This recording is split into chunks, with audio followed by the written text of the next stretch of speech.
కలుసుకునే సమయం వచ్చినప్పుడు లేరాడు. నేను అతన్ని ప్రేమించుచున్నాను. ఇంకా మట్టి బొమ్మను చేసి దాంట్లో ప్రాణం వేసి ప్రాణవాయు ఊది మనల్ని ప్రేమించి నేను అతన్ని ప్రేమించుచున్నాను గనక మనల్ని ప్రేమిస్తున్నాడండి. ఆయన ప్రేమను పొందుకునే వాళ్ళకి మనం ఉండాలి. ఆయన పరిశుద్ధుడు. మనల్ని కూడా పరిశుద్ధులుగా చేశాడు. ఒక సైనికుడిగా చేశాడు. ఒక సోల్జర్గా చేశాడు.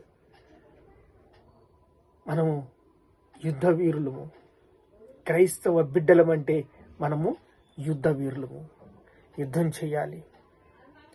యుద్ధం చేయాలి అంటే ఏం కావాలి?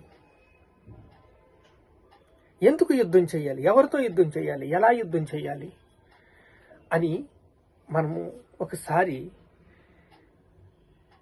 మనం జ్ఞాపకం చేసుకున్నట్లయితే, శత్రువు సమయము కొంచెమని చెప్పి ఎలా తిరుగుతున్నాడంట? ఎవరిని మింగుదమా అని గర్జించు సింహం వలె తిరుగుతున్నాడు. చూడండి, 91వ కీర్తన 3వ వచనం, వేట కాని ఊరి నుండి ఆయన నిన్ను విడిపించును. వేట కాని, వేటగాడు పక్షి ఉరి వేసినప్పుడు, వల వేసినప్పుడు వేట కాని ఊరి నుండి ఆ వల వేస్తే పక్షి ఆ వలకి పడిపోతుంది. వేటగాడి చేతిలో పడిపోతుంది. వేటగాడి చేతిలో పడిపోతే మనము నరకపాలైపోతాం. ప్రమాద స్థితిలో ఉండిపోతాం. శోధనకి గురైపోతాం.